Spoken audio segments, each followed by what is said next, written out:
ॐ श्रीपूर्णबोधगुरुतीर्थपजोब्धिपारा कामारिमाक्षविषमाक्षशिरस्पृशन्ति पूर्वोत्तरामिततरङ्गचरत्सु हंसा देवालिसेवितपराङ्घ्रिपयोजलग्ना जीवेशभेदगुणपूर्तिजगत्सु सत्त्वनीचोच्चभावमुखनक्रगणैः समेता दुर्वाद्यजापतिगिलैर्गुरुराघवेन्द्रवाग्देवता सरितमो विमलीकरोतु। श्रीराघवेन्द्रः सकलप्रदाता स्वपादकञ्जध्वजभक्तिबद्धः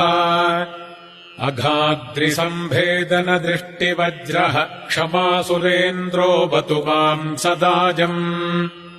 श्रीराघवेन्द्रो हरिपादकञ्जनिषेवणाल्लब्धसमस्तसम्पत् देवस्वभावो दिविजद्रुमोऽयमिष्टप्रदो मे सततम् स भूयात्। भव्यस्वरूपो भवदुःखतूलसङ्घाग्निचर्यः सुखधैर्यशाली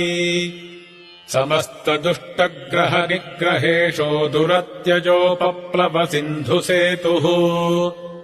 निरस्तदोषो निरवद्यवेषः प्रत्यर्थिमूकत्वनिदानभाषः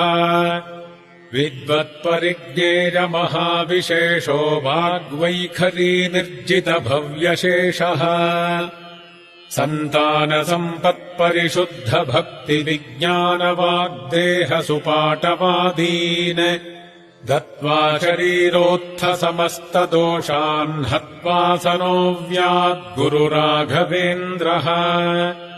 यत्पादोदकसञ्चयः सुरनदीमुख्यापगासादिता सङ्ख्यानुत्तमपुण्यसङ्घविलसत्प्रख्यातपुण्यावहः दुस्तापत्रगनाशनो भुवि महावन्ध्यासुपुत्रप्रदो व्यङ्गस्वङ्गसमृद्धितो ग्रहमहापापापहस्तम् श्रये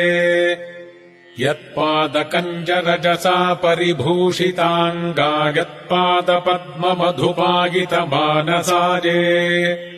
यत्पादपद्मपरिकीर्तनजीर्णवाचस्तद्दर्शनम् दुरितकाननदावभूतम् सर्वतन्त्रस्वतन्त्रोऽसौ श्रीमध्वमदवर्धनः विजयीन्द्रकराब्जोत्थसुधीन्द्रवरपुत्रकः श्रीराघवेन्द्रो यतिराड्गुरुर्मे स्याद्भजापहः ज्ञानभक्तिसुपुत्रायुर्यशश्रीपुण्यवर्धनः प्रतिवादिजगस्वान्तभेदचिह्नादरो गुरुः सर्वविद्याप्रवीणोऽन्यो राघवेन्द्रान्न विद्यते अपरोक्षीकृतः श्रीशः समुपेक्षितभावजः अपेक्षितप्रदातान्यो राघवेन्द्रान्न विद्यते दजादाक्षिण्यवैराग्यवाक्पाटवमुखाङ्कितः शापानुग्रहशक्तोऽन्यो राघवेन्द्रान्न विद्यते अज्ञानविस्मृतिभ्रान्तिसंशयापस्मृतिक्षयाः तन्द्राकम्पवचः कौण्ठ्यमुखाजे चेन्द्रियोद्भवाः दोषास्ते नाशमायान्ति राघवेन्द्रप्रसादतः ॐ श्रीराघवेन्द्राय नमः इत्यष्टाक्षरमन्त्रतः जपिताद्भावितान्नित्यभिष्टार्थाः स्युर्न संशयः हन्तु नः कायजान् दोषानात्मात्मीयसमुद्भवान्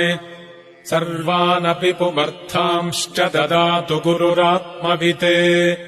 इति कालत्रये नित्यम् प्रार्थनां यः करोति सः इहामुत्राप्तसर्वेष्टो मोदते नात्र संशयः अगम्यमहिमालोके राघवेन्द्रो महायशाः श्रीमध्वमददुग्धाब्धिचन्द्रोऽवतु सदा नघः सर्वयात्राफलावाप्त्यै यथाशक्तिप्रदक्षिणम् करोमि तव सिद्धस्य वृन्दावनगतम् जलम् शिरसा धारयाम्यद्य सर्वतीर्थफलाप्तये सर्वाभीष्टार्थसिद्ध्यर्थम् नमस्कारम् करोम्यहम् तव सङ्कीर्तनम् वेदशास्त्रार्थज्ञानसिद्धये संसारे क्षयसागरे प्रकृतितो गाधे सदा दुस्तरे सर्वावद्यजलग्रहैरनुपमैः कामादिभङ्गाकुले नानाविभ्रमदुर्भ्रमेमितभयस्तोमादिफेनोत्कटे दुःखोत्कृष्टविषेसमुद्धर गुरो मामग्नरूपम् सदा राघवेन्द्रगुरुस्तोत्रम् यः पठेद्भक्तिपूर्वकम् तस्य कुष्ठादिरोगाणाम् निवृत्तिस्त्वरया भवेत् अन्धोऽपि दिव्यदृष्टिः स्यादेडमूकोऽपि वाक्पतिः पूर्णायुः पूर्णसम्पत्तिस्तोत्रस्यास्य जपाद्भवेत् यः पिबेज्जलमेतेन स्तोत्रेणैवाभिमन्त्रितम् तस्य कुक्षिगता दोषाः सर्वे नश्यन्ति तत्क्षणात् यद्वृन्दावनवासाद्य पङ्गुः खञ्जोऽपि वा जनः स्तोत्रेणानेन यः कुर्यात् प्रदक्षिणनमस्कृती स जङ्घालो भवेदेव गुरुराजप्रसादतः सोमसूर्योपरागे च पुष्यार्कादिसमागमे योऽनुत्तममिदम् स्तोत्रमष्टोत्तरशतम् जपेत् भूतप्रेतपिशाचादिपीडा तस्य न जायते एतत् स्तोत्रम् समुच्चार्य गुरोर्बृन्दावनान्तिके दीपसंयोजनाज्ञानम् पुत्रलाभो भवेद्ध्रुवम् परवादिजयो दिव्यज्ञानभक्त्यादिवर्धनम्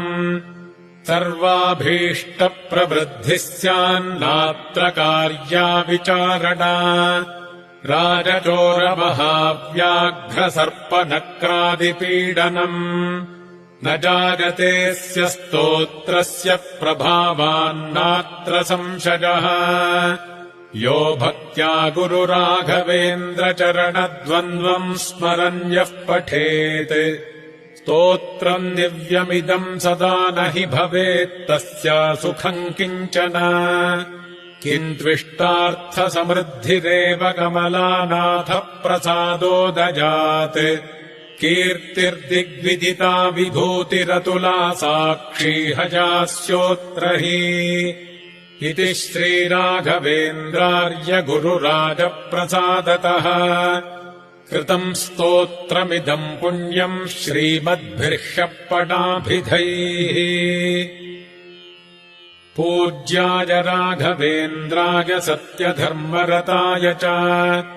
भजताम् कल्पवृक्षाय नमताम् कामधेनवे